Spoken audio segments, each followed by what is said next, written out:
ക്ഷീണമുണ്ട്, കിടന്നോളൂ. ഞാൻ കാപ്പി കൊണ്ടുവരാം. നോ, എനിക്ക് പോണം. എനിക്ക് ഉടനെ പോണം.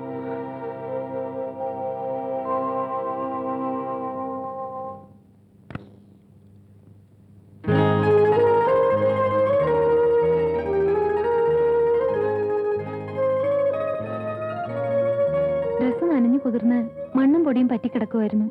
വേലക്കാരി പെണ്ണ് അത് വാഷിങ്ങിന് കൊണ്ടുപോയി.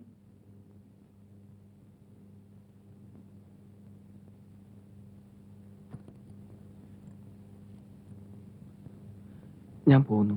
അതും ഇതും ആലോചിച്ച് വിഷമിക്കരുത്. ഒന്നും സംഭവിച്ചിട്ടില്ലെന്ന് കരുതിയാൽ മതി. ഏതായാലും പനി കുറഞ്ഞു.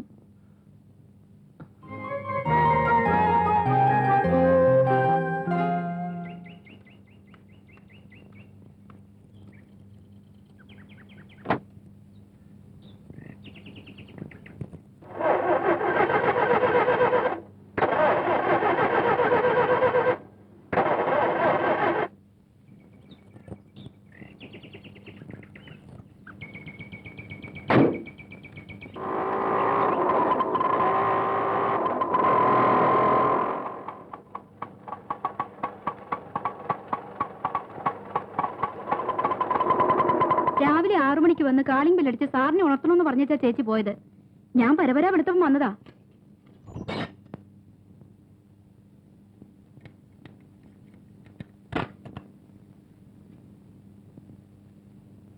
അയ്യോ, ഗ്യാസ് മണക്കുന്നല്ലോ. സാറേ, ഗ്യാസ് ഓഫ് ചെയ്താണോ പോയത്? സിലിണ്ടറിലെ ഗ്യാസ് മുഴുവൻ തീർന്നു കാണും. രാധയില്ലാത്തപ്പോ ഗ്യാസ് സ്റ്റവ് കത്തിക്കരുത്. അഥവാ കത്തിച്ചാൽ സിലിണ്ടർ ഓഫ് ചെയ്യാൻ മറക്കരുത്. കുളി കഴിഞ്ഞാൽ ഉടനെ ഹീറ്റർ ഓഫ് ചെയ്യണം.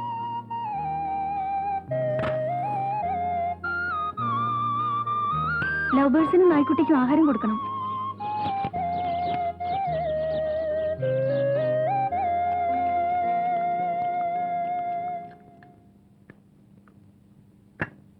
ഉപ്പുമാവ് ഉണ്ടാക്കട്ടെ? എനിക്കല്പം പൊടിയരിക്കഞ്ഞി മതി. ഉടനെ വേണം. ബാങ്കിൽ നിന്ന് നേരത്തെ എത്തേണ്ടതാണ്. സാറിന് എന്തോ പറ്റിയ ലക്ഷണമുണ്ടല്ലോ. എന്റെ കാറ് കേടായി. പിന്നെ ഒരു കൂട്ടുകാരന്റെ വീട്ടിൽ തങ്ങി.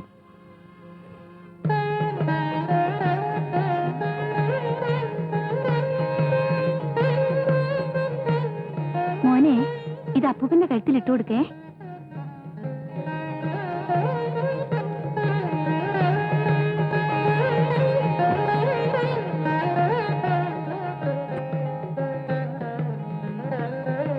എന്തൊക്കെ പറഞ്ഞാലും പ്രകാശിന്റെ അഭാവം ഒരു പോരായ്മ തന്നെയാ, സംശയമില്ല.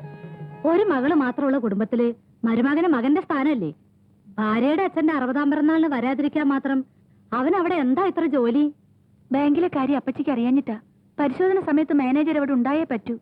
ഈ ബാങ്ക് മാനേജർ എന്ന് പറയുന്ന ആള് ഇന്ത്യൻ പ്രസിഡന്റ് അല്ലല്ലോ. അതുകളാ. എന്താ ഇങ്ങനെ പറയുന്നത്? നമ്മളോട് ഇന്ന് വരെ പ്രകാശ് ഒരു മകനെ പോലെയല്ലേ പെരുമാറാറുള്ളത്. എന്തെങ്കിലും ഒരു വഴിയുണ്ടെങ്കിൽ തീർച്ചയായും വന്നേനെ. ഹലോ, ഞാനാ. എന്താ ശബ്ദമല്ലാതിരിക്കുന്നേ? ഇന്നലെ രാത്രി ഉറങ്ങിയില്ലേ? പനിയോ? പനിയുണ്ടെങ്കിൽ കുളിക്കല്ലേ? പ്രകാശേട്ടന്റെ ഫോണാ. അച്ഛന് വല്ലാത്ത പരിഭവം. വരാത്തോണ്ട് എല്ലാരും പിണങ്ങിയിരിക്കുക. അച്ഛന്റെ കയ്യിൽ കൊടുക്കൂ, ഞാൻ സംസാരിക്കാം. കൊടുക്കാം. പ്രകാശേട്ടന് അച്ഛനോട് സംസാരിക്കണം. എനിക്ക് അച്ഛനോട് സംസാരിക്കണം. Many many happy returns of the day. അച്ഛൻ എന്നോട് ക്ഷമിക്കണം. ഇവിടെ ചില പ്രശ്നങ്ങൾ ഉണ്ടായിപ്പോയി. ദേ ഇപ്പൊ പനിയായിട്ട് കൂടി ഞാൻ ജോലിക്ക് പോവുക. എനിക്ക് യാതൊരു പരിഭവമില്ല. ഡ്യൂട്ടി കംസ് ഫസ്റ്റ്, ബാക്കിയെല്ലാം പിന്നെ. ആ, ഉണ്ണീസുമതി വന്നല്ലോ, അത് തന്നെ ധാരാളം. Thank you, thank you very much. Hello അച്ഛാ, ഞാനാ മാല അപ്പൂപ്പന്റെ കഴുത്തിലിട്ടത്. അച്ഛൻ എന്ത് കഴിച്ചു? അച്ഛൻ പൊടിയേരി കഞ്ഞി കുടിച്ചു. മോൻ വഴക്കൊന്നും ഉണ്ടാക്കരുത് കേട്ടോ. അമ്മ എടുത്തു കൊടുക്ക്. ഹലോ, എന്തായാലും അധികം അലഞ്ഞു തിരിഞ്ഞ് നടക്കണ്ട. റീജിയണൽ മാനേജറോട് കാര്യം പറയണം. എന്തായാലും മൂക്കി എത്തുവോ? ആ, പിന്നൊരു കാര്യം, എനിക്കിവിടെ ഒരാഴ്ച നിൽക്കേണ്ടി വരും. അച്ഛൻ എന്റെ പേരിൽ ഒരു വസ്തു എഴുതിക്കുന്നു. നിൽക്കാമെന്ന് പറയട്ടെ? ഇതാ ഞാൻ ഇങ്ങോട്ട് വരാത്തെ. ഞാൻ ഇങ്ങോട്ട് വന്നിട്ട് ഒരു ദിവസമല്ലേ ആയുള്ളൂ. അതിനിടയ്ക്ക് സൂക്കേട് വരുത്തി വെച്ചു. ഇനി അങ്ങോട്ട് ചെല്ലുന്നവരെ എനിക്കൊരു മനസ്സമാധാനമില്ല. സാരമില്ല മോളെ, വെറും പനിയല്ലേ. ഏതായാലും നീ ആ രജിസ്ട്രേഷൻ കഴിഞ്ഞിട്ട് പോയാൽ മതി.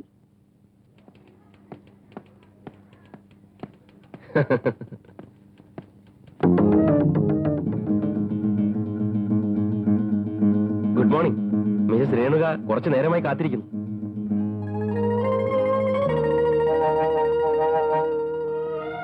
ഞാൻ വാക്ക് പാലിക്കാൻ വന്നതാണ്. ഇതാ 10 ലക്ഷത്തിന്റെ ചെക്ക്. ഫോം എല്ലാം ഞാൻ പൂരിപ്പിച്ചു. ഫോർമാലിറ്റീസ് എല്ലാം കഴിഞ്ഞു. പക്ഷെ ചെക്ക് നേരിട്ട് മിസ്റ്റർ പ്രകാശിനെ ഏൽപ്പിക്കണമെന്ന് മിസസ് രേണുകയ്ക്ക് ഒരേ നിർബന്ധം. Thank U.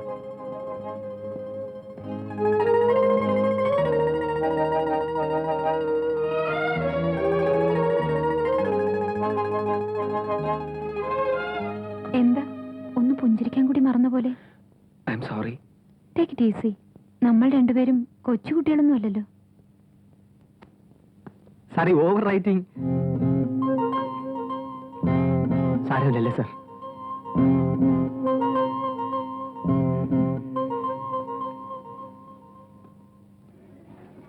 Good morning sir. Good morning sir. Good morning sir. Good morning mister Prakash. ഞാൻ അല്പം വൈകി. നമുക്ക് ഇറങ്ങാൻ പോണ്ടേ? ഞാൻ റെഡിയാണ് sir. You finish your job. ഒരു ഡെപ്പോസിറ്റിന്റെ കാര്യമാണ്. It's over. It's not over. ഞാൻ വീണ്ടും വരാം.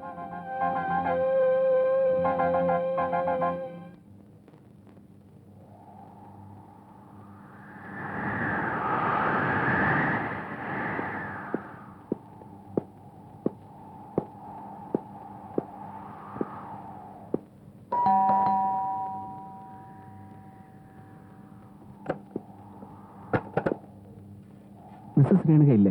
ഉണ്ട്, വിളിക്കാം. ആരാ? കണ്ടിട്ട് പരിചയം തോന്നില്ല. എന്റെ പേര് പ്രകാശ്. മിസ്സസ് രേണുകയെ ഒന്ന് കാണേണ്ട അത്യാവശ്യം ഉണ്ടായിരുന്നു. രാവിലെ ബാങ്കിൽ പോണമെന്നും പറഞ്ഞ് കാറും എടുത്തോണ്ട് പോയതാ. ഉച്ചയൂണ് കഴിഞ്ഞപ്പോ ഒരു പനിയുടെ ലക്ഷണം ഉണ്ടെന്നും പറഞ്ഞ് കേറി കിടക്കുകയും ചെയ്തു. ചേച്ചിക്ക് നല്ല തലവേദന. അകത്തേക്ക് ചെല്ലാൻ പറഞ്ഞു.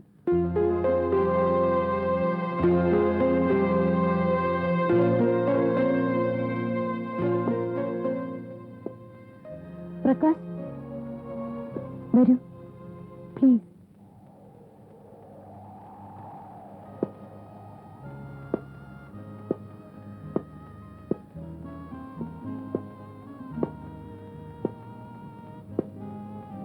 ഇവിടെ ഒരാളുടെ പനി പെട്ടെന്ന് മാറിയത് വെറുതെ അല്ല. ആ ചൂട് മുഴുവനും ഇപ്പൊ എന്റെ ശരീരത്തിലുണ്ട്. എനിക്ക് ചില കാര്യങ്ങൾ സംസാരിക്കാനുണ്ട്. ദയവ് ചെയ്ത് രേണുക ഞാൻ പറയുന്നത് കേൾക്കണം. പ്രകാശിന്റെ ശബ്ദം എത്ര കേട്ടാലും എനിക്ക് മതി വരില്ല. ഈ രീതിയിൽ നമ്മുടെ സംഭാഷണം മുമ്പോട്ട് കൊണ്ടുപോകാൻ എനിക്ക് ആഗ്രഹമില്ല. ഇന്നലെ ഞാനൊരു വിഡ്ഢിയെ പോലെ പെരുമാറി. ഞാൻ എൻ്റെ ഭാര്യയെ ജീവനേക്കാൾ ഉപരി സ്നേഹിക്കുന്നു. ഞാനും എൻ്റെ ഭാര്യയും എൻ്റെ കൊച്ചു മോനും അടങ്ങുന്ന എൻ്റെ കുടുംബം ഒരു കൊച്ചു സ്വർഗമാണ്. അത് തകരാൻ പാടില്ല. ഇനി നമ്മൾ തമ്മിൽ കാണുന്നത് സുഹൃത്തുക്കളായി മാത്രമായിരിക്കണം. ഒരു തെറ്റ് നമുക്ക് രണ്ടുപേർക്കും പറ്റി. അത് ആവർത്തിക്കരുത്. പ്രകാശിന് അത് തെറ്റായി തോന്നുന്നു. എന്നെ സംബന്ധിച്ചാണെങ്കിൽ ഞാൻ ജീവിതത്തിൽ ചെയ്ത ഏറ്റവും വലിയ ശരിയാണത്. പ്രകാശിനറിയാമോ, സുന്ദരനും ആരോഗ്യവാനുമായ ഒരു വലിയ മനുഷ്യന്റെ ഭാര്യയായി 5 കൊല്ലം ജീവിച്ചവളാണ് ഞാൻ. പക്ഷേ നിങ്ങൾ എനിക്ക് സമ്മാനിച്ച ഒരു രാത്രിക്ക് ആ 5 വർഷങ്ങളെക്കാൾ ദൈർഘ്യമുണ്ടായിരുന്നു. ഞാൻ സമ്മാനിച്ചതല്ല, പിടിച്ചു പറിച്ചതാണ്. അപ്പോ ഞാനൊരു വേശ്യയാണെന്നാണ് നിങ്ങൾ ധരിച്ചിരിക്കുന്നത്? ഞാൻ അങ്ങനെയല്ല ഉദ്ദേശിച്ചത്. കിടക്ക പങ്കിടാൻ ഒരു വിടനെ കിട്ടാൻ വലിയ ബുദ്ധിമുട്ടൊന്നുള്ള നാടല്ലത്. ഞാൻ നിങ്ങളെ ഇഷ്ടപ്പെട്ടു, നിങ്ങൾ എന്നെ ഇഷ്ടപ്പെട്ടു എന്ന് ഞാൻ ധരിച്ചു. എനിക്ക് നിങ്ങളെ ഇഷ്ടപ്പെട്ടു. പക്ഷെ അത് ഈ അർത്ഥത്തിലല്ല. എന്നാ ഞാൻ പറയുന്നത് കേൾക്കൂ. ഞാനൊരു സ്ത്രീയാണെന്ന് അഭിമാനം എന്നിൽ സൃഷ്ടിച്ച ആദ്യത്തെ പുരുഷനാണ് പ്രകാശ്. എനിക്ക് മരണം വരെ നിങ്ങളെ മറക്കാൻ സാധ്യമല്ല. ഇനി നിങ്ങളെ കാണാതിരിക്കാൻ സാധ്യമല്ല.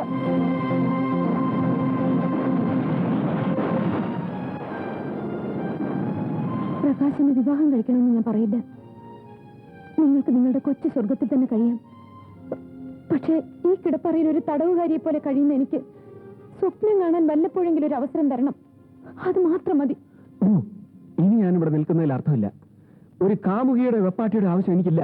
ഞാൻ പോകുന്നു.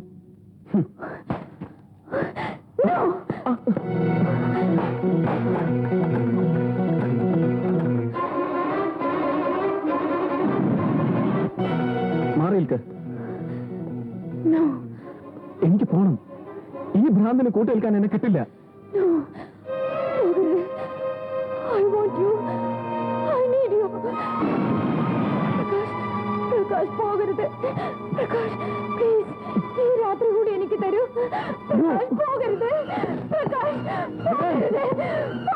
എനിക്ക് പോണം. എനിക്ക് പോണം. രേണുക പ്ലീസ്.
എന്നോട് ക്ഷമിക്കൂ.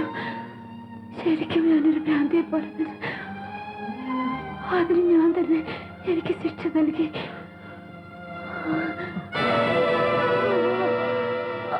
എന്താണ് ഈ കാട്ടിയത്? ദൈവമേ,